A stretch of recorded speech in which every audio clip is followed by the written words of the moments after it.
শ্রমিক দিবসের দিনেই দুর্ঘটনায় শ্রমিক মৃত্যুর অভিযোগ।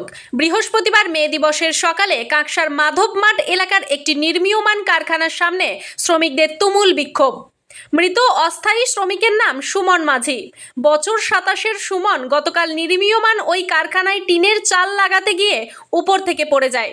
তাকে উদ্ধার করে দুর্গাপুর মহকুমা হাসপাতালে নিয়ে আসার পরেই চিকিৎসকেরা তাকে মৃত বলে ঘোষণা করেন। মে দিবসের দিন সকাল থেকেই শ্রমিক নিরাপত্তায় গাফিলতির অভিযোগ তুলে মৃতের সহকর্মীরা তুমুল বিক্ষোভ শুরু করে কারখানার গেটের সামনে। টিউবওয়েল এখানে লাগাইছে, কিন্তু টিউবওয়েলে কিন্তু সেফটি লোক নাই। আমার যে লোক মারা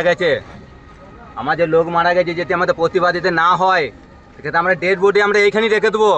তার আমরা ডেড বডি নিয়ে যাবো, ফ্যাসলা হবে, তারপর আমরা ডেড বডি নিয়ে যাবো। এটা আমার বাধা, আমার চ্যালেঞ্জ। কি হয়েছিল? উপরে কাজ করছিল, ভালো করে এখন হাতে নেবে। উপরে কাজ করছিল, কোনো নিচে জাল দেওয়ার দরকার ছিল, কেন জাল দেয় না, এখানে সেফটি কেন দেয় নাই? আমাদের লোক মরে 150 মিটার উপরে যে লোকটা মারা গেল, কেন সেফটি দেয় না এখানে? সেটা কোথায় ছিল? কতজন শ্রমিক আপনারা কাজ করেন? আমার অনেকগুলো আছি, যে লোকগুলো সমস্ত দাঁড় করিয়ে দেবো। যে লোকগুলো না নাই, আমার প্রতিবাদের সে টাকা দেবার দাবি না দিলে আমরা ডেড বডি সরাবো না। এইটা আমার প্রতিবাদ দরকার বলে আমরা সিল করে দেবো। একটা জোয়ান ছেলে, আজ যেতে জোয়ান ছেলে, সেফটি কিছু নাই, কিছু নাই। কতদিন হলো এই কারখানাটা? বেশি দিন হয় না, আমরা চাপ দড়ি করে গেছি কিছুদিন আগে। অ্যাঙ্গেল ফ্যাঙ্গেল গুলো দাঁড় করা আছে, আমরা নিজে তৈরি করে গেছি। পুলটা তৈরি করেছি, বাদ দিকে আমরা পাঁচিল করে গেছি। কিছুদিন আগে অ্যাঙ্গেল করে জয়েস হয়েছে। আজ যদি না হয়, আর সেফটিতে না যদি সেফটি থাকতো, তাহলে নিচে জাল দিত। আর 2 মিটার, আমার দেখো 2 মিটার আগে 2 মিটার আমরা কাজ করি, আমরা সেফটি দরকার, কেন দেয় নাই? 150 টিন লাগা ছিল, তাহলে টিন লাগলে 150 ফুট। এখানে নিচে জাল দেয় না এখানে, আর নিচে জাল ছিল, সেই ছেলেটা মারা গেছে।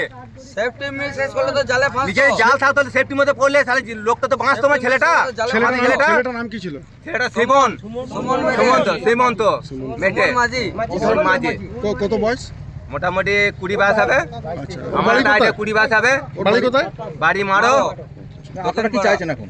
এখন আমাদের দাবি চাই যে ছেলেটা মারা গেছে, আমাদের যে দাবি আছে সেই দাবিটা আমাদের করতেই হবে। আমাদের যে দাবি আছে কারখানার মধ্যে, সেই দাবিটা দিতে হবে, তবে আমরা ডেড বিট তুলবো, নাহলে তুলবো না। আপনার নাম? আমার নাম গণেশ বাউরি। নিরাপত্তা মানে সুরক্ষা যথেষ্ট গাফিলতি ছিল।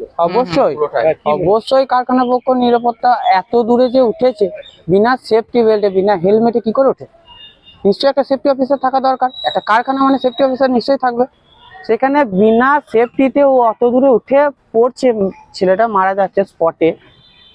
এটা কারখানার কর্তৃপক্ষ দোষ নয় তো কি? আমার নাম রাজেশ মাঝি। আমি দাদা হয়।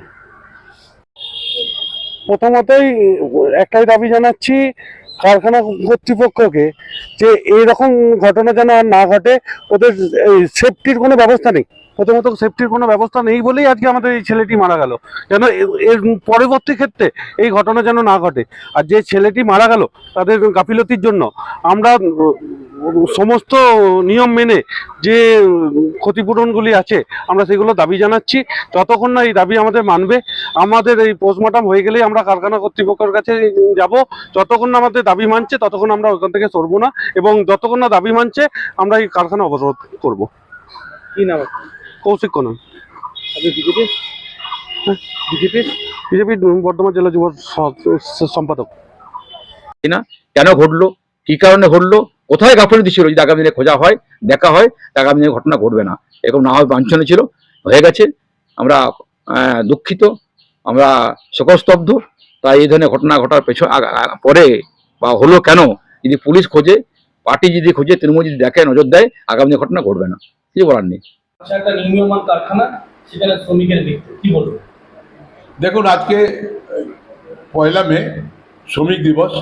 শ্রমিকদের পক্ষে আমরা সমস্ত শ্রমিক যারা কাজ করেন তারা তাদের মানে স্যালারি ঠিক মতন পান, ছুটি যেন পান। 8 ঘন্টার জন্য কাজ হয়, 8 ঘন্টার বেশি কাজ হলে তাকে ওভারটাইম দিতে হবে। তাদের অধিকার থেকে বঞ্চিত যাতে না হয়, সেই জন্য আমরা মে দিবস প্রতিটা দলই পালন করে থাকে। আমরা তৃণমূল কংগ্রেসও আইএনটিটিউসির পক্ষ থেকে মে দিবস পালন করে থাকি। মৃত্যু হয়েছে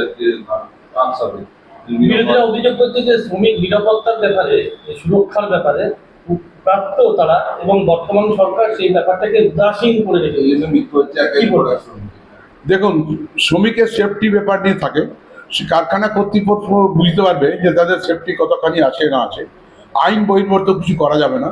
সেফটির ব্যাপারটা অন্তত কারখানার মালিকদেরকে দেখতে হবে কোথায় আমার শ্রমিকের কোনো। বিরোধীদের অভিযোগকে নিয়ে কি বলবো? আরে বিরোধীরা কোথায় আছে? এই তো বিজেপি, আমাদের তৃণমূলের বিরোধী ছিল সিপিএম পার্টি, শূন্য হয়ে গেল। আবার যে কালকে জগন্নাথ মন্দিরের প্রতিষ্ঠার মধ্য দিয়ে বাংলার মা মমতা বন্দ্যোপাধ্যায় প্রমাণ করলেন, আবার 26-এ বিজেপি শূন্য হলো। এটা বিজেপি কি বললো না বললো, বিরোধী কি বললো না বললো, কে সনাতন কে হিন্দু আর পরীক্ষা দেওয়ার দরকার নাই। যিনি ভগবান প্রেমী মানুষ তিনিই হবেন সনাতনী, তিনিই হবেন হিন্দু ধর্মের।